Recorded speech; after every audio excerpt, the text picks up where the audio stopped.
Heyo and welcome to another video. I hope your day's been good. Hope you've been chilling. Hope you had some nice food, maybe some cake. If it's your birthday, feliz cumpleaños. I don't know. I never really know how I start my videos, so I guess that was an intro. But either way, today we're going to be talking about all of the news that came out this week regarding Guild Wars 2. And I've been kind of saving this because I didn't know how much information we would be getting this past week. We got information pertaining to World vs. World. We got some balance patch stuff. And we got a little bit on the story from a live stream and a supposed leaked information from the balance patch coming Tuesday. I'll touch on that later. But I'm gonna start with my thoughts on the World vs. World revisions and overhauls. I'm just gonna talk. It's like a podcast, so if you enjoy podcasts, stay a while. So starting out with the World vs. World changes, they are removing servers. Fundamentally, they are removing servers. You still have to pick if you're going to play on North American servers and or EU servers, but the servers like Worlds, like Crystal Desert, all that stuff, those are no longer a thing. What they're going to do is they're going to place you in a world for 8 weeks, and you're going to be placed on the basis of your friends, your language, your times that you're on, and trying to make it to where you're matched up with people who have similar time zones. With this system, you now have a guild which can be assigned as a dedicated guild or World vs. World guild, and you can play on their world. Even more interestingly, they have an alliance system, which at first I was like, what does that mean? And with some more information and a little bit more reading, I finally understand what it is. So basically, guilds can ally themselves with one another and fight on the same world. So this can mean you can have 3 very large guilds allied with each other, and they're fighting together and cooperating together. Or you can have a bunch of little smaller guilds, like guerrilla warfare, where smaller units go out and they cooperate together and they try to dominate the World vs. World map. So overall, I'm really excited about this. I think this is the exact change World vs. World needed. I mean, I don't know if it is because we have not played it, so I might eat those words. I might, I don't know.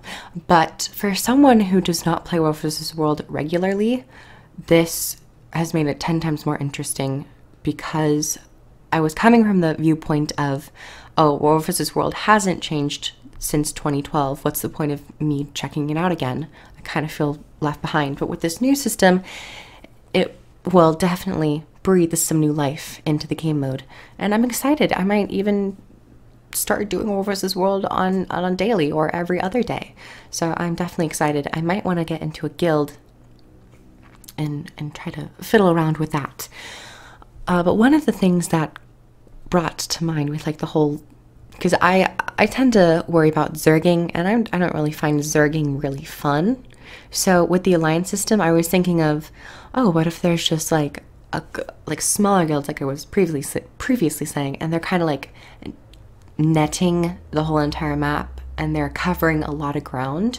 And you can have like one zerg for one guild and like 2 other guilds who are smaller, and they're just going taking supply depots and doliacs.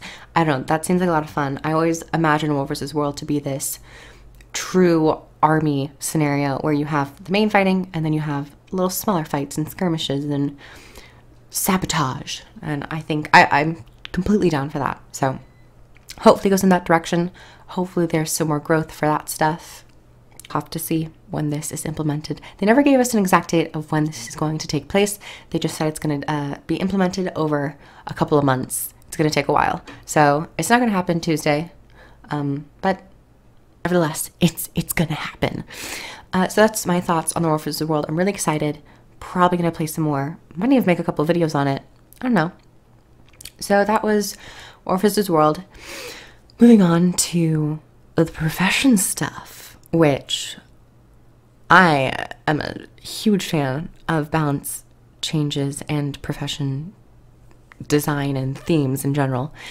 And so for this balance patch, they're taking a heavy-handed look at Mesmer. And for someone like me who has cycles, periods, one might say, of just maining Mesmer, this is very interesting to me. Basically, to make a broad stroke and a broad explanation, they are reworking phantasms. Phantasms no longer count as illusions. They are more like how guardian spirit weapons act now. Will activate them, they'll do their action, and instead of just persisting and having that very powerful attack, they will disappear and summon a clone based on your weapon. So that's going to be interesting. It's going to definitely mix things up. My main concern with the Mesmer changes for phantasms is that phantasms were the Mesmer's main source of damage for power Mesmer. And they could do fine with balancing everything, and I have faith that they're going to...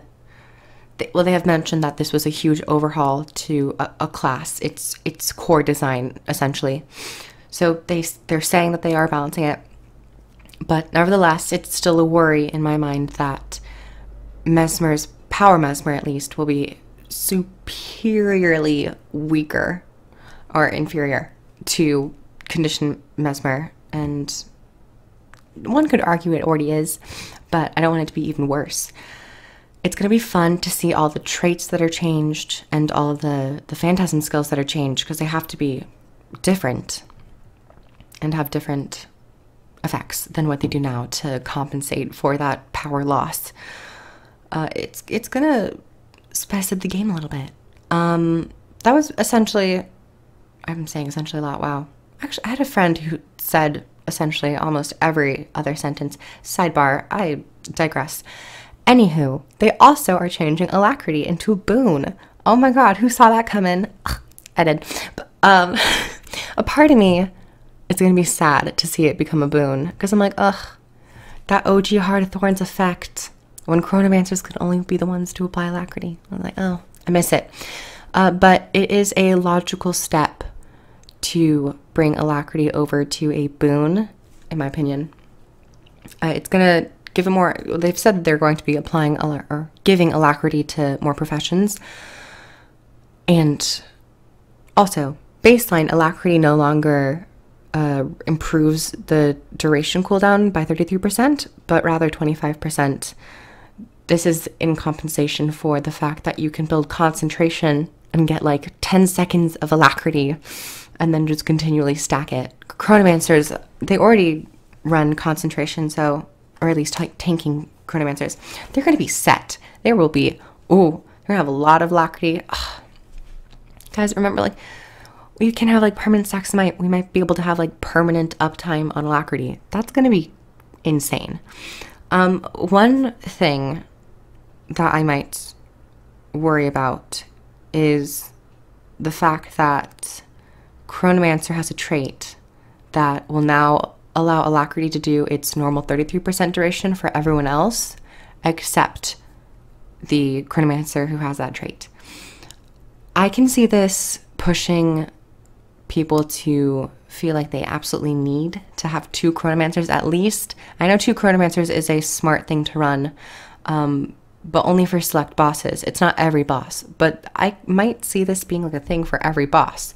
We went to the 2 druid setup because of the spirits. We might now go to like the 2 mandatory Chronomancers because one of them isn't going to have enough alacrity uptime and it could affect things. One of my friends had mentioned, Hayden, hi Hayden if you're watching this, had mentioned if they altered the way the trait works, instead of not giving the 33% to the Chronomancer themselves, instead of having 33%, it's just 30% across the board, to make Chronomancers have a stronger alacrity source and still be the kings of alacrity. But he had a problem with the 33% not happening to the Chronomancer themselves who have the trait. That was just an idea that he threw out there, and I understand where he's coming from, and I think it's a interesting thought and it's something that can be contributed to the conversation when we're talking about Alacrity and Chronomancers in general. So yeah, thank you again for that comment. I hope I did that justice. Anyway, so that was Alacrity and the Phantasm changes for Mesmer. And I feel like I'm forgetting something. Oh my god. Oh, the balance patch. The leaked balance patch. I'm not going to talk too much about this, but there was a supposed leak on the balance patch. And from what I saw, slightly worried. Portions of this leak, so-called leak, make me feel like it's not a real leak because it seems like there's just buffs to everything. I'm worried about them buffing everything and just overly buffing things when they shouldn't. I'm not going to speak really on the details and the semantics of the actual so-called buffs. But from what I saw, there were a lot of buffs to certain classes that I don't believe should have buffs. But I'm going to wait till Tuesday to make my assessment and to make a video on it because it's very important. Balance is an important factor to the game, believe it or not. But yeah, that was my opinion on the balance. I just kind of wanted to mention that for people who might question, like, comment down below, be like, did you see the balance stuff? I did see the leaked, air quotes, balance information, so just covering that base. And finally, we had a podcast, or not a podcast, a podcast. We had a stream about the story of Guild Wars 2 Path of Fire. First off, Herald of Balthazar is Devona, and or Devana. I'm pretty sure I've heard Wooden Potato say Devana, and I don't know which pronunciation I like better, so I'm having a little bit of mental anguish right now. But Herald of Balthazar is Devona, which I find mind-blowing. I'm like, what? It's a little fun factoid, so I really enjoyed that. I just wanted to mention it if you didn't see it. Also, spoiler alert, because that comes like after the fact. But finally, I wanted to say this whole entire week has been a gold mine, like a golden check mark on the calendar of Guild Wars 2's lifespan. I think, being a player, I really enjoy when devs talk to the community, even for other games that I'm in, that I'm part of their community. I love it when devs throw little like tweets or tidbits and or a little snippet of a video of like a new animation, a new creature, something they're working on, an art design, an art piece, skill effects, something like that. I think that's really cool. And this week, they've been discussing not small things, but quite huge events going on in Guild Wars 2. And I think that's awesome. And they had mentioned in the Guild Wars 2 stream that they're going to continue to talk to the players. You can say that you're going to talk, but it's the frequency of how often you will talk to the players. I'm not saying every day, but I'm not saying like every other week. I mean, that kind of might be better than what we've already been getting, but it's only up from here. Just saying it's up from here, because any information we can get from devs is great, or even just like little dev diaries, dev updates, what the art team's working on, what the sound team's working on. I don't know. I love that stuff. It keeps people entertained and it keeps people hooked on the game. Also, they're doing this friendship thing, which if you have not heard about it, go to Guild Wars 2 Twitter, the official website too. I might be entering it. I don't know, if anyone wants to be my friend, just hit me up. Anyway, I just want to do like a brief summary of what happened this week. So if you needed a summary, there you go. Overall, Arena, you've been great at communicating with us. I love it. It really makes me excited and hyped, and it makes me want to make videos. I can start doing news videos. I mean, like, in this week in Guild Wars 2 news, this and this happened. Oh my god, is that a possible series? I don't know. I already have like a million series I have to continue. Anywho, I hope you guys enjoyed that brief roundup. I wanted to come provide some of my opinions on the topics.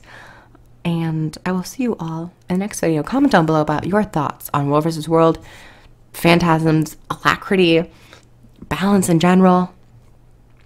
And let me know your thoughts. Love to hear them, and I will reply. Like the video if you liked it, subscribe for more content, and of course comment. And I'll see you all in the next video. Bye everyone. Mwah.